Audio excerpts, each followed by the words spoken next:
के शर्मा नगर का आप के शर्मा लिया, बॉस लिखवा लो, नरेंद्र मलिक जी, अरे लिखवा लो, मैं आपको लिख के दे रहा हूँ, लिख लीजिए। के शर्मा अभी बात कैराना करेंगे। से इकरा हसन जीत रही है। के शर्मा ऐश्वर्या भाई, के जी बोल रहे हैं। हाँ जी, ऐश्वर्या भाई सुनिए। हाँ के भाई साहब बोलिए। मैं दुष्यंत नागर जी मेरे मित्र हैं, मैं ये सब आपके मित्र हैं, मित्रों की आप लोग ये हालत कर देते हैं। ये जिस व्यापारी मंडल हाँ सुनिए, जब व्यापारी मंडल को आज बोल के आए होंगे कि मैं रिपब्लिक में जा रहा हूं, मैं आपकी आवाज उठाऊंगा, तो वो इस बेचारे उसी की बात करेंगे, उससे ज्यादा क्या करेंगे। उठा के कुछ हो नहीं पा रहा गुरु को जाना नहीं है, इनको क्या पता यूपी में बंगाल में कहा क्या हो, तो वो अपनी राजनीति कर रहे हैं इसके माध्यम से। कोई कांग्रेस का समाजवादी का पक्ष नहीं ले रहे हैं और न मोदी जी के विरोध में। चलिए, लेकिन मैं अभी जो सुना पत्रकार महोदय जो पंकज जी है, उन्होंने बड़ा अच्छा विषय आज लिया कि साहब ये तो धर्मनिरपेक्ष बनाम पता नहीं क्या ले रहे थे, जो सनातन शर्म निरपेक्ष नाश करने की बात कर रहे हैं, जो डेंगू मलेरिया बोल रहे हैं, जो राहुल गांधी कहते हैं कि हिंदू धर्म में नवरात्र चल रहा है। सर, हिंदू धर्म में एक शब्द है शक्ति, मैं उसे विनाश कर दूंगा उसका। और इसके अलावा पूरे घोषणा पत्र में मुस्लिम लीग का दूसरा रूप ले आए तुष्टीकरण का, कि पूरी तरह से मुस्लिमों को कैसे तुष्टीकरण किया जाए, उसके चैंपियन की लड़ाई हो रही है समाजवादी पार्टी और कांग्रेस पार्टी में। हिंदुओं से इतनी नफरत। अभी रामलीला जी के भगवान रामलला के प्राण प्रतिष्ठा के अवसर पर आज देख रहे हैं इनकी पार्टी आधी हो गई। बड़े बड़े नेता पार्टी छोड़ के जा रहे हैं कि इस तरह का सनातन का विरोध, भगवान रामलला का विरोध हम सह नहीं सकते, जो इस गांधी परिवार ने किया है, जो इस गांधी के कंपनी ने किया है, जो कांग्रेस पार्टी ने किया है। आप हिंदू विरोध करके सेकुलर बन रहे हो, सेकुलर हो आप। ओके, एंडिंग कमेंट्स के लिए आ रहा हूं सबके पास। रीना जी, पूरी तरह तुष्टीकरण की राजनीति करने वाले पूरी तरह से सबसे बड़े सांप्रदायिक दल हो। Point taken, ending comments. मुसलमानों का तुष्टीकरण करके और हिंदुओं के विरुद्ध आपने जो किया है, इसका पाप भोगना पड़ेगा। और इसका पाप यही है कि अभी तो पार्टी आदि हो रही है। करा रहा हूं आने वाले समय में नामो निशान नहीं मिलेगा। ओके के शर्मा जी, देश की जनता आपको जड़ से उखाड़ देगी। जनता डिसाइड करेगी किसका नाम रहेगा, किसका निशान रहेगा। Thank you Reena ji. Okay, हालत हो गई है के जी, अब एंडिंग कमेंट्स लूंगा आपसे अंत में। रीना जी, ग्राफिक्स बैक। रीना जी, देखिए ऐश्वर्या जी, ये हिंदू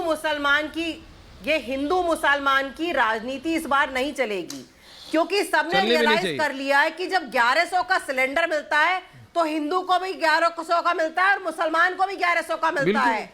जब हमारा युवा, हमारे लड़का लड़की घर पे बेरोजगार होके बैठते हैं तो हिंदू का बेटा भी बैठा है और मुसलमान का बेटा भी बैठा है। जब पेट्रोल 100 का मिलता है तो हिंदू को भी 100 का मिलता है, मुसलमान को भी 100 का मिलता है। तो इस बार ये हिंदू मुसलमान की राजनीति देश में बिल्कुल नहीं चलने वाली है, पहली बात। दूसरी बात, जो ये इस समय देश को पता चल गया है कि किस तरह से अवैध चंदा ले लेके भारतीय जनता पार्टी ने देश को बेवकूफ बनाने की कोशिश की है, कि आपने ऐसी दवाई की कंपनियां जो फर्जी नकली दवाइयां बेचती हैं, उनसे आपने इलेक्टोरल बॉन्ड का चंदा क्यों लिया? ऐसी कंपनियां जो ऐसे पुल बनाती हैं कि 2 दिन में पुल गिर गया, आपने तो नहीं लिया था किसी से चंदा, हाईवे धंस गया, उन कंपनियों से आपने अवैध चंदा क्यों लिया? तो ये सारी बातें जो हैं देश के सामने है। देश के सामने ये भी है कि आप गलत तरीके से ईडी सीबीआई की रेड, आम आदमी पार्टी हो गई और विपक्ष की पार्टियां हो गई, सब पे आप ईडी सीबीआई के रेड डलवा रहे हैं और पार्टियों को तोड़ने का काम कर रहे हैं। आप एमपीज को, एमएलएस को खरीदने का काम कर रहे हैं। तो देश को क्या ये सब दिखाई नहीं दे रहा है कि पिछले 9-10 साल में आपने किया क्या? इसके अलावा आपने एक ढंग का काम किया हो, चाहे नौकरी की बात हो, चाहे महंगाई की बात हो, फिर भी आयरनी है ना रीना जी, फिर भी एक काम आपने कुछ नहीं किया, फिर भी 19 में जीते, कुछ नहीं किया, फिर भी मध्य प्रदेश, छत्तीसगढ़, राजस्थान के इलेक्शन जीते, वही लेके आके बैठ जाते हैं। ये भी हिमाचल में जीते थे तब तो कभी नहीं कहा। Dushyant Nagar, ending comments. Reena ji, thank you ma'am. देखिए शर्मा जी से प्रश्न है, हिमाचल कर्नाटक जीते तब तो नहीं कहा था कि जांच का विषय है, जो जांच का विषय। भ्रष्टाचार, आपका भ्रष्टाचार का मुद्दा जो बना रहे हैं, वो भ्रष्टाचार पे कार्रवाई आपकी सेलेक्टिव है। जो इंडिया अलायंस में आके मर्ज हो गई हैं, उनको भ्रष्टाचार से क्लीन। पर लेकिन हो तो करप्ट के ऊपर ही रहा है ना। इंडिया अलायंस में नहीं, आपने कहा सिलेक्टिव है, लेकिन हो तो करप्ट पे रहा है। कार्रवाई आप कर अरे पर हो तो करप्ट पे ही रहा है ना उनको। अरे हो तो दोषियों पे रहा है, दुष्यंत नगर की नहीं। अपने दुष्यंत नगर लक्ष्यों की पूर्ति। दुष्यंत नगर सिलेक्टिव, लेकिन वो तो करप्ट पे ही रहा है ना। न्यायालय तय करेगा करप्ट है या नहीं है। हम तो पंकज शर्मा जी, एंडिंग कमेंट्स नहीं है। पंकज शर्मा जी, पंकज शर्मा भाई, आम आदमी पार्टी तो न्यायालय पे भी सवाल खड़ा कर देती है कई बार। बहरहाल हाँ, पंकज जी, केके जी लास्ट में आऊंगा। जमीनी हालत देखकर भारतीय जनता पार्टी भीतर से बहुत बुरी तरह हिली हुई है। सच में लगता है आपको पंकज जी? मिसाल मैं आपको बताता हूं। अभी 2-3 दिन पहले भारतीय जनता पार्टी के एक बड़े नेता ने, मैं नाम इसलिए नहीं लूंगा कि बात सुनकर कहीं केके शर्मा जी मूर्छित ना हो जाएं, तो भारतीय जनता पार्टी के नेता ने चूंकि पूछा, आजकल यही जा रहा है कि क्या होगा चुनाव में, तो मैंने उनसे भी पूछा कि क्या होगा चुनाव में, तो उन्होंने मुझे 4 पंक्तियां सुनाई।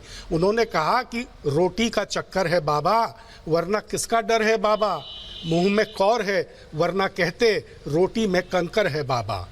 हालत यह है कि भारतीय जनता पार्टी की भीतरी कमजोरी को भारतीय जनता पार्टी के नेता लोग खुद ही दबे सुरों में अब बताने लगे हैं। इसी से आप समझ लीजिए कि ज़मीनी हालात क्या हैं। और मैं फिर कहता हूं कि भारतीय जनता पार्टी को इस चुनाव में स्पष्ट बहुमत नहीं मिलने जा रहा है। और उस हालात का क्या जो कांग्रेस के नेता बयां कर रहे हैं, कांग्रेस के अंदर रह के भी, कांग्रेस के बाहर भी। मैं तो नाम भी ले सकता हूं, आप तो नाम नहीं ले रहे।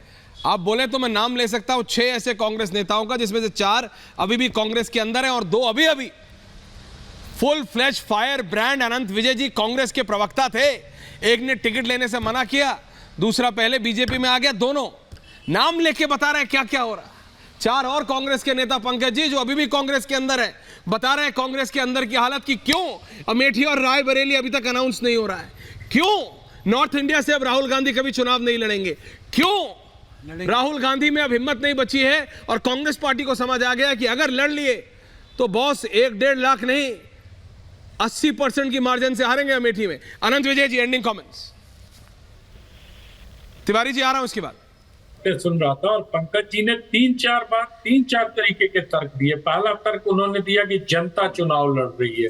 अरे तो मुझे बताओ, 1952 से क्या बाहर के लोग चुनाव लड़ रहे थे? जनता हमेशा चुनाव लड़ती है। ऐसे ही एक जुमला चलता है, जब कुछ तर्क समझ में नहीं आता तो लोग कहते हैं इस बार वोटर खामोश है। अरे वोटर कब चिल्लाता है भाई? चिल्लाते तो नेता लोग हैं। तो ये सब बड़े घिसे पिटे से तर्क हो गए हैं। और कि जनता चुनाव लड़ रहे, अरे नेता को करना पड़ेगा। कौन सा नेता चुनाव में मैदान में गया? अगर एक तेजस्वी को छोड़ दें तो पूरे देश भर में आपको कोई मैदान में दिखाई दे रहा है क्या? ट्विटर पे चुनाव होंगे क्या? ट्विटर पर चुनाव लड़ने वाले जो नेता हैं, उत्तर प्रदेश के पहले चरण के चुनाव में नागर साहब बैठे हैं, मुस्कुरा रहे हैं, उनको पता है मैं किस ओर इशारा कर रहा हूं। पश्चिमी उत्तर प्रदेश में इतनी पहले चरण में मतदान है, कौन से नेता वहां पश्चिमी उत्तर प्रदेश के विपक्षी दल का दौरा करके चले गए अभी तक? आप ये सब बातें ऐसी कर रहे हैं। ये सारी बातें मुझे लगता है ना, repeat telecast of before Madhya Pradesh, Chhattisgarh और राजस्थान के परिणाम के पहले भी ऐसी ही बातें लोग करते थे। इस बार जनता हरा देगी, इस बार उनके भ्रष्टाचार का घड़ा भर गया है। अरे कुछ घड़ा बड़ा यहाँ पर काम करके दिखाना पड़ता है और जनता के बीच में जाना पड़ता है।